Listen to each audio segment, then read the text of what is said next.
내가 원하는 것을 나도 모를 때. 낭독 7일차. 외로움의 여러 모양. 겨울이 깊어갈수록 왠지 모를 쓸쓸함도 커져갑니다. 풍성했던 초록빛 잎이 하나둘 떨어지고 가지만 남은 앙상한 가로수들을 보고 있으면 온몸의 온기도 같이 빠져나간 기분이 들지요. 추운 날씨 탓에 몸을 웅크리고 다녀서일까요? 사람들과의 거리도 더 멀게 느껴집니다. 그래서인지 겨울에는 춥다는 말만큼이나 외롭다는 말을 더 자주 내뱉게 되는 것 같습니다. 언제부터인지 사람들이 제 곁에 오래 머물지 않고 다들 떠나간다는 생각이 부쩍 잦아졌습니다.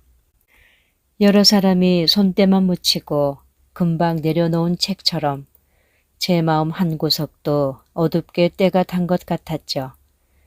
예전에는 사람들에게 먼저 다가가 저라는 책을 펼쳐 보이곤 했습니다. 마음을 털어놓고 깊은 진심을 보여주려 했어요. 누군가와 깊게 연결되고 싶었고 속마음을 나누고 싶었습니다. 외동아들이라 남들보다 더 외로움을 많이 타서 그런 걸까요? 하지만 속마음까지 털어놓는 걸 부담스러워하며 멀어진 사람도 있었고 가까운 사람과 오해가 생겨 사이가 틀어지는 일도 있었습니다. 제 입장과 행동이 늘 옳지는 않았겠죠. 사람마다 가치관과 생각이 다르고 때로는 오해도 있었을 겁니다. 한때 아주 가까웠으나 이제 다시는 보지 않게 된 사람, 기억에서도 어렴풋하게 희미해진 사람을 생각하면 가끔 허전해집니다. 저란 사람에게 문제가 있어서 결국 누구와도 멀어질 수밖에 없는 걸까요? 아마 이런 기분을 느끼는 사람이 저 혼자만은 아니겠죠. 밤에 혼자 있을 때 가까웠던 사람과 문득 거리감이 들 때 또는 스스로 어디에도 속하지 못한다고 느끼거나 힘들어도 의지할 누군가가 생각나지 않을 때 우리는 한없이 외로워집니다. 이렇듯 외로움의 원인이 너무도 다양해서 우리는 시시때때로 외로움을 느끼는 건지도 모르겠습니다. 혹시 그런 말을 들어보셨나요? 만약 지금 외롭다면 그보다 더 격하게 외로워질 때야 비로소 그 외로움을 잊을 수 있다는 말을요.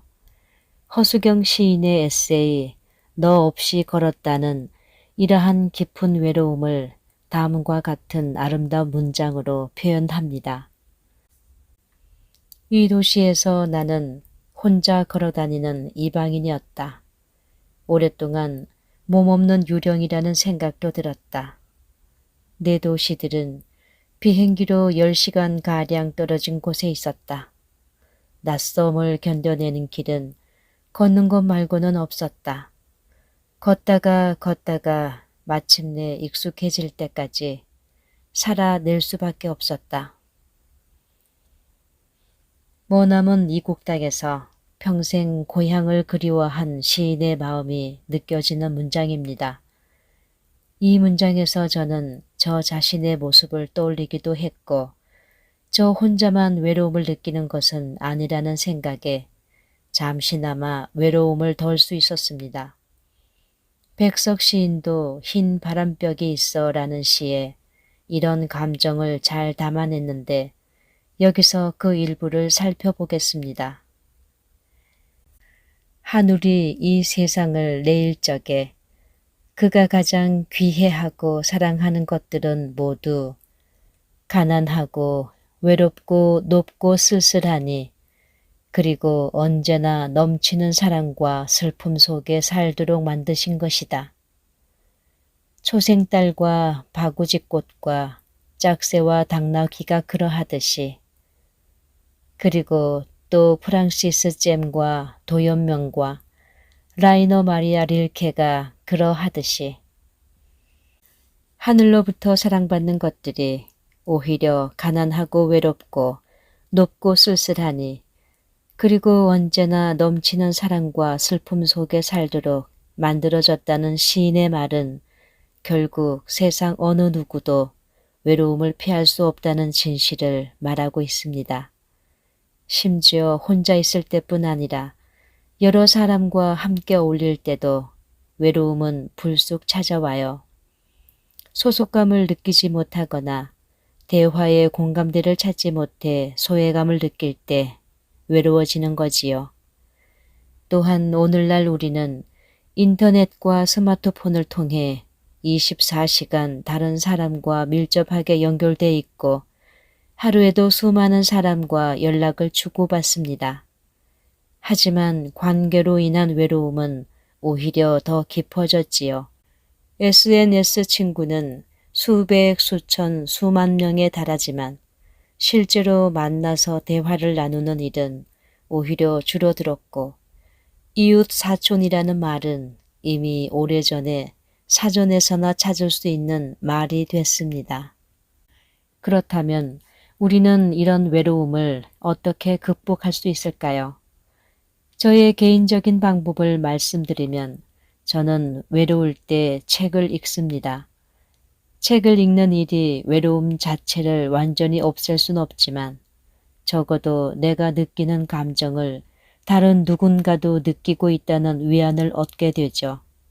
모든 사람이 일정 부분 외로움을 안고 살아갈 수밖에 없다는 생각이 들면 왠지 외로움이 저를 위로해주는 듯한 기분이 듭니다. 이런 제 마음에 잘 와닿는 시 한 편을 소개하겠습니다. 정호승 시인의 수선아에게입니다. 울지 마라. 외로우니까 사람이다. 살아간다는 것은 외로움을 견디는 일이다. 공연히 오지 않는 전화를 기다리지 마라. 눈이 오면 눈길을 걸어가고 비가 오면 빗길을 걸어가라. 갈대숲에서 가슴 검은 도요새도 너를 보고 있다. 가끔은 하느님도 외로워서 눈물을 흘리신다. 새들이 나뭇가지에 앉아있는 것도 외로움 때문이고 내가 물가에 앉아있는 것도 외로움 때문이다. 산 그림자도 외로워서 하루에 한 번씩 마을로 내려온다. 종소리도 외로워서 울려 퍼진다.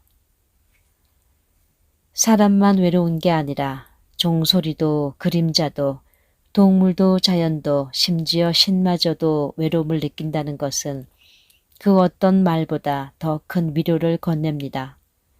외로움을 견디기 위해 꼭 무언가 다른 일을 해야만 하는 것은 아닙니다. 각자가 외로움을 견디고 이겨내기 위한 방법은 다 다르니 누군가가 겪는 외로움을 위로하려면 일단 먼저 이야기를 듣고 공감하며 지켜보는 것이 중요하지요. 세상에는 수많은 모양과 크기의 외로움이 있고 그것은 서로 비교할 수 없습니다. 100명의 사람이 있다면 100개의 외로움이 있고 우리는 저마다 다른 외로움을 홀로 외롭게 견뎌내야 하죠. 누구도 타인의 외로움을 잘 안다고 쉽게 말할 순 없습니다. 이런 점을 잘 알 때야 우리는 비로소 섣불리 쉽게 던지는 위로가 아닌 진심 어린 공감과 위로를 아주 조심스레 건넬 수 있습니다. 외로움을 견디는 일, 그건 누구에게도 쉽지 않은 일. 세상 그 누구도 해결하지 못한 문제. 당신이 가진 외로움을 부디 함께 나눌 수 있기를, 그 무게를 조금이나마 덜어낼 수 있기를, 바닷물을 깊은 수렁에 빠져 홀로 내버려진 듯한 기분이 들 때도 세상 어딘가에는 반드시 당신처럼 외로워하는 이가 있음을, 아니 실은 세상 모든 이들이 당신과 다르지 않다는 걸 언제나 잊지 않기를. 그리하여 그 외로움을 함께 견뎌나갈 수 있기를. 어쩌면 그것이야말로 우리가 할 수 있는 유일한 위로이기에